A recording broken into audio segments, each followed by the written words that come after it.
뉴스 파이팅이 여는 오늘 아침 가장 뜨거운 뉴스가 왔습니다. 뉴스 왓 우영.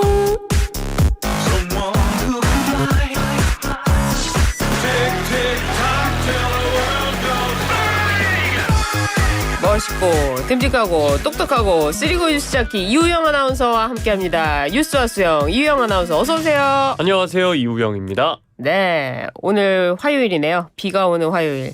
비가 내리고 음악이 흐르면 네. 난 당신을. 네, 저희가 왜 이런 말씀을 드리느냐. 저희가 감사제를 하고 있거든요. 네. 이거랑 노래랑 무슨 상관이죠? 비가 내리고, 네, 왜 비가 내리고 있지 않습니까? 네. 운전하시면서 얼마나 지금 꿉꿉하시겠어요. 그렇지만 저희가 구독자 7명을 모아오신 70명에게 푸짐한 선물을 드리는 777 감사제를 하고 있으니까 뭔가 이 꿉꿉한 마음이 없어지지 않으세요?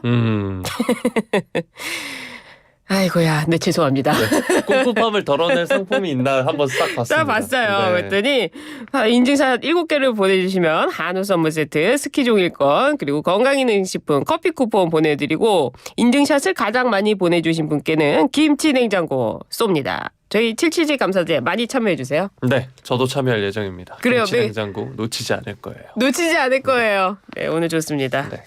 첫 번째 소식입니다. 어제 이재명 대표가 위증교사 사건 1심에서 무죄를 선고받았어요. 네, 서울중앙지법 형사합의 33부 어제 위증교사 혐의로 불구속 기소된 이 대표에게 무죄를 선고했습니다. 네. 위증교사 정범으로 기소된 고 김병량 전 성남시장의 비서 출신 김진성 씨에게는 벌금 500만 원의 선고가 됐는데요. 네. 재판부는 김 씨의 증언에 대해 일부 유죄로 판단하면서도 이 대표의 위증교사 혐의는 모두 무죄로 판단을 했습니다. 네. 법원은 이 무죄로 판단하면서 기존에 공개된 녹취록을 자세히 언급을 했는데 좀 소개를 해드리자면 네. 통화의 전체적인 흐름이나 맥락, 표현을 볼 때 증인의 기억을 확인하는 통상적인 증언 요청과 크게 다를 바 없다 이겁니다. 그러면서 녹취록에 담긴 이 대표의 여러 발언을 직접 인용하기도 했고요. 이 대표가 오래전 일에 대한 기억을 있는 그대로 되살리고자 했다고 인정하고 고 김병량 전 성남시장의 수행비서였던 김진성 씨가 당시 상황을 전체적으로 이야기해주면 도움이 된다고 말한 점을 재판부는 주목을 했습니다. 그러면서 당시 통화 내용에 이 대표와 김 씨에게 구체적으로 거짓 증언을 요청한 발언은 없었다라고 하면서 검찰이 제출한 증거만으로는 이 대표가 김 씨에게 위증을 시키려는 의도가 있었다고 보기 어렵다 강조했습니다. 위증한 사람이 위증을 했다고 하고 그 위증을 교사한 사람은 증거가 없어서 무죄가 나오고 참 특이한 반응인데요. 김진성 씨의 양형 이유는 뭐라고 합니까? 네, 벌금형을 받은 김진성 씨의 양형 이유에 대해서는 법정에서 자신이 알지 못하거나 경험하지 않은 김병량 전 시장과 KBS사의 협의의 주체, 내용 등에 관한 구체적인 사실에 관해 마치 김 전 시장으로부터 들어 알고 있는 것처럼 위증했다. 이는 국가의 사법 기능을 방해하고 법원의 실체 진실을 발견하기 위한 노력을 저해하는 행위로서 엄중히 처벌받을 필요가 있다. 이렇게 설명을 했습니다. 그래요. 검찰 반응 어떻습니까? 검찰은 일단 받아들이기 어렵다라면서 이제 반발을 했고 이제 항소를 예고를 했습니다. 항소 제기를 예고를 했는데 지난 15일에 이어 이번에도 유죄 판결을 확신했던 검찰 내부에선 당혹스러운 분위기도 감지가 되고 있다고 합니다. 그래요. 이번 무죄 선고로 이재명 대표 일정 부분 부담을 덜어냈다 이런 평가가 나올 것 같은데요. 국민의힘 반응부터 살펴볼까요? 네, 국민의힘 지도부는 사법부 판결은 존중하지만 아쉬움이 남는다 이런 반응을 보였습니다. 한 대표의 경우에는 위증한 사람만 유죄고 위증교사한 사람은 무죄라는 위증교사 1심 무죄 판단을 수긍하기 어렵다 이렇게 지적을 했고요. 국민의힘 자체는 이제 이 공직선거법 1심 유죄 선고 이후 사법 리스크를 고리로 대야 공세를 강화해왔는데 당혹스러운 분위기도 지금 감지가 되고 있습니다. 그렇지만 공직선거법 1심 판결이 확정될 경우 의원직이 상실되고 대선 출마 자격을 잃는 만큼 이 대표의 사법 리스크는 여전히 살아있다고 보고 있고요. 대신 당분간은 자체 쇄신, 민생 행보를 강화할 것이다 이런 전망이 나오고 있습니다. 민주당 쪽에서는 어떻습니까? 민주당 지도부는 이번 1심 판결을 진실과 정의라고 평가를 했습니다. 그러니까 이게 지난 공직선거법 위반 1심 사건 선고 때와는 여야가 정반대의 상황인 건데요. 네. 민주당은 정권이 아무리 정치검찰을 동원해 정적을 제거하려 해도 없는 죄를 창작해낼 수는 없다는 게 증명됐다. 이런 주장을 하고 있습니다. 또 최종 책임에 대해서 이제 윤석열 대통령이 있다면서 사과와 퇴진을 요구하는 강경한 주장 역시 나왔습니다. 그래요. 지난번 판결도 같은 태도였다면 어땠을까 하는 생각도 드네요. 여야가 이렇게 확연히 다르군요. 이제 민주당이 다시 공세로 돌아설 것 같은데요. 여야 간 대치가 격화될 것으로 보입니다. 네, 일단 민주당은 오는 28일 김여사 특검법 재표결을 놓고 윤석열 대통령의 제2요구권 행사를 비판하면서 여당의 특검법 수용을 압박할 것으로 보이고 있습니다. 아울러서 김여사의 도이치모터스 주가 조작 의혹에 대한 검찰의 불기소 처분과 관련해서 이창수 중앙지검장 등 검사들에 대한 탄핵소추안 역시 28일 본회의에 보고하고 29일 표결에 붙이겠다는 계획이고요. 또 최상병 사망에 대한 수사 외압 의혹을 규명하기 위한 국정조사도 관철하겠다 이런 방침인데 다만 이 대표가 여전히 많은 재판을 앞두고 있는 만큼 사법 리스크가 여전히 전국의 주요 변수로 작용할 것이다 이런 전망도 나오고 있습니다. 그렇군요. 알겠습니다. 이번에는요. 국민의힘 당원 게시판 논란인데요. 어제 당 지도부 회의에서 공개 충돌 양상까지 빚어졌다고 하는데 비공개 회의에서도 고성이 오갔다고 하네요. 네, 한동훈 대표와 친윤계로 분류되는 김민전 최고위원이 어제 최고위원회에서 설전을 벌인 겁니다. 김민전 최고위원이 이 한동훈이란 이름으로 글을 올린 동명이인 8명이란 친한계 해명에 의구심을 표하면서 한동훈 사퇴 같은 글을 쓰면 고발한다는 말이 있는데 사실이 맞느냐 캐물은 겁니다. 이에 대해 한 대표는 사실관계부터 파악하라고 쏘아붙였고요. 설전이 반복되자 추경호 원내대표가 비공개 회의 때 이야기하자 이렇게 중재에 나섰고 회의는 곧장 비공개로 전환이 됐는데 앞서서 말씀해 주신 것처럼 비공개 회의에서도 팩트 체크도 안 하고 이야기하느냐 비판과 최고위원이 말하는데 왜 끼어드느냐는 발언 등 친윤계 간 고성이 오간 것으로 알려지고 있습니다. 그렇군요. 이 회의 종료 후에도 한동훈 대표가 작심 발언을 쏟아냈다고요?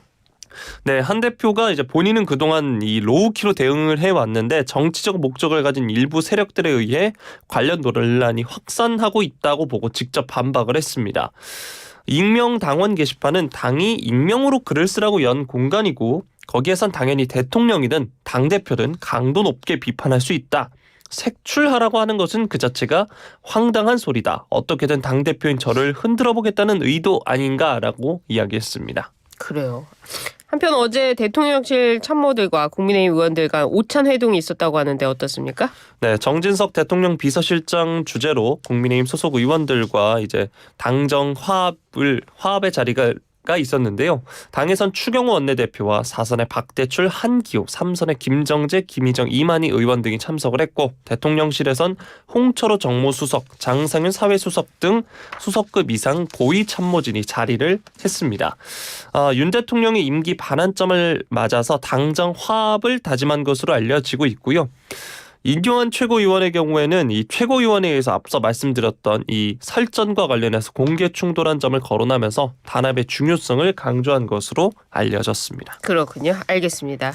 이번에는요. 일본의 사도광산 추도식 관련 소식인데요. 일본이 우리 정부가 불참하고 자체 추도식을 연 것과 관련해서 아쉽다 이런 입장을 냈다고요? 네, 한국 측의 불참에 대해 일본의 하야시 요시마사 관방장관 유감이다 이런 입장을 낸 건데 이게 아쉽다는 의미인지 불만이다라는 의미인지 불분명하긴 했지만 지금 반응을 보아하니 불만 쪽에 가까워 보입니다. 그래요? 이 자체 추도식을 연 것에 대해서 한국 측이 현지 관계자가 정중하게 준비해 개최한 행사에 참가하지 않고 자체적으로 열기로 한 경위에 비춰볼 때 행사 대응이나 그 내용에 대해 신중한 검토와 대응을 요구하는 취지로 한국 측이 요청했다. 즉 한국이 입장을 바꿔야 한다 이런 의미로 해석이 되고 있고요. 일본이 지난 7월 사도광산 유네스코 세계유산 등재를 위해 한국에 약속한 노동자 추도식이 취지대로 치러지지 않아 한국이 불참했는데도 이처럼 적반하장으로 나올 뿐 반성하는 분위기는 느껴지지 않은 상황입니다. 또 추도식장에 놓인 빈 좌석을 치워달라는 우리 측의 요청에도 불참을 부각하려는 듯 이에 일본 측은 응하지 않았습니다. 그래요. 이런 요청을 했는데도 빈 좌석을 치워주지 않았었던 거군요. 그런데도 우리 정부가 좀 대응을 자제하는 모습인 것 같아요. 네, 그렇기 때문에 대일 저자세로도 읽힐 수 있는데 이런 신중한 대응은 한일 간 이견 전반에서 나타났다고 합니다. 일본 측 정부 대표인 이쿠이나 아키코 정무관의 야스쿠니 신사참배 이력이 불거졌을 때도 일본 추도사의 강제성이 결여됐을 때도 외교부는 이를 직접적으로 지적하진 않았습니다. 불참을 결정했을 때도 그 이유에 대해 구체적으로 설명하지 않은 채 추도식 관련 재반 사정을 고려했다고만 밝혔는데요. 외교부는 외교 경로를 통해 일본에 대해 관련 사안에 대한 입장을 밝히고 있는 것으로 전해지지만 공개적으로는 지적을 하지 않고 있는 것으로 지금 알려지고 있습니다. 이게 추도식 논란이 한일 간 외교 갈등으로 비화하지 않도록 관리하려는 의지가 반영된 것이다 이런 분석도 있는데 네. 정부는 추도식을 별도로 연대 대해선 과거사에 대해 일본 측과 타협하지 않겠다는 우리 정부의 확고한 의지의 표현이라고 하면서도 이러한 원칙을 바탕으로 한일 양국 모두의 이익에 부합하는 양국 관계 발전을 위해 계속 노력하고자 한다. 이런 입장을 냈습니다. 그렇군요.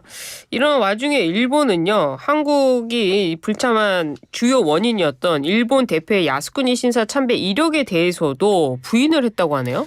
네, 그렇습니다. 일본은 그런 사실이 없다 부인을 했는데 이에 대해서 정부가 추가 대응을 자제하고 있습니다.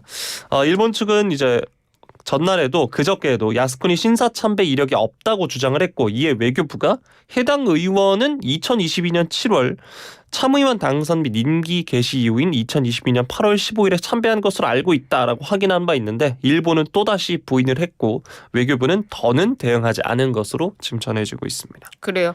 한편 국회 문체위죠? 네. 문화체육관광위원회에서도 여야 의원들이 입을 모아서 반쪽 추도식에 대해 비판했다고요? 그 국회에서 가장 여야가 입을 잘 모으는 곳이 문체위가 아닌가 싶은데요. 그래요? 네. 민주당 박수현 의원 외교부가 외교 참사를 안긴 데 심한 유감을 표한다라고 하고 문화체육관광부와 국가유산청 등은 일본 측에 강력히 항의하고 제대로 된 후속 조치 이행을 담보해달라 촉구를 했습니다. 국민의힘의 배현진 의원도 부인할 수 없는 정부의 외교적인 실패이자 무성과라고 말할 수밖에 없다라고 하면서 이 추도식에 불참하게 된 사태에 대해 국민의 한 사람으로서 굉장히 참담한 마음이다 거들었고요. 문체위원장인 전재수 위원장도 2015년 군함도에 이어서 두 번째 외교 참사가 벌어진 것이다. 무슨 말로도 핑계거리를 찾기 쉽지 않을 것이다. 라고 말을 했습니다. 그렇군요. 알겠습니다. 하여튼 일본의 태도 좀 문제가 있어 보입니다. 이번에는요. 배우 정우성 씨에 대한 얘기인데요. 정말 깜짝 놀랐습니다. 아들이 있었다고요? 네, 이 모델 문가비가 출산을 했는데 이 친부가 배우 정우성 씨로 밝혀졌는데요. 그런데 또 이제 비연예인 여성과 교제해왔다는 열애설도 나왔습니다. 어제자로 텐아시아에서 이제 관련 보도가 있었는데 또 네. 온라인 커뮤니티와 소셜 미디어에서는 이 정 씨가 비연예인 여성과 찍은 것으로 추정되는 사진도 퍼졌다라고 하고요. 이에 대해 소속사는 이제 확인이 불가능하다. 사생활이기 때문에 확인이 불가능한데 지나친 추측은 자제 부탁드린다라고 말했습니다. 그래요. 정우성 씨가 알고 보니까 모델 문가비 씨와 아들을 낳았다는 거 아닙니까 네. 지금? 네, 그렇죠. 그리고 그 사진과 영상에는 정우성 씨가 이제 뭐 일반 여성과 애정 표현하는 모습도 담겨져 있다고 하는데 이게 유출된 경로가 알려지지 않았다고 네. 하네요. 예. 근데 정우성 씨와 문가비 씨는 지금 연인 관계가 아니고 또 결혼 계획도 없고 아이만 지금 낳은 상황이잖아요. 네, 맞습니다. 그런 상황 어떻게 되는 겁니까? 그런 상황에 이제 배우 정우성 씨가 곧 공식 석상에 나타납니다. 곧 청룡 영화상 시상식이 29일에 열리는데 여기에 예정대로 참석을 한다고 합니다. 이 지난해 서울의 봄이 굉장한 화제를 모았는데 여기 이제 주연으로 네. 정우성 씨가 출연을 했기 때문에 나무주연상 후보에 올랐습니다. 또 그렇군요. 수상 가능성도 유력하게 점쳐지고 있는데 소감을 밝히는 과정에서 이 입장을 내놓을지가 주목이 되고 있습니다. 이 정 씨의 경우에는 그간 공개적인 자리에서 소신 발언을 많이 해왔기 때문에 네. 이 문제에 대해 정면 돌파할 것이다 이런 관측도 나오고 있는 상황입니다. 과연 여기서 아들 이야기를 할까요? 궁금해집니다. 네. 알겠습니다. 오늘 뉴스와 수영 쭉 소식 전해드렸는데요. 다시 한번 저희 777 감사제 말씀을 드릴게요. 저희 구독자 70만 달성을 앞두고 구독자 7명을 모아오신 70명에게 푸짐한 선물 드리는 777 감사제를 하고 있습니다.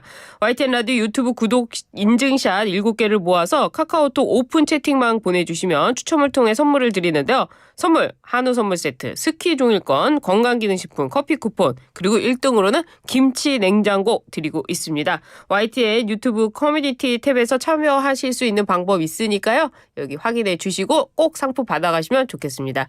신청이 어려우신 분들은요. 관련 영상도 있으니까요. YTN 라디오 유튜브도 많이 와주시면 좋을 것 같습니다. YTN 라디오 유튜브 들으시면요.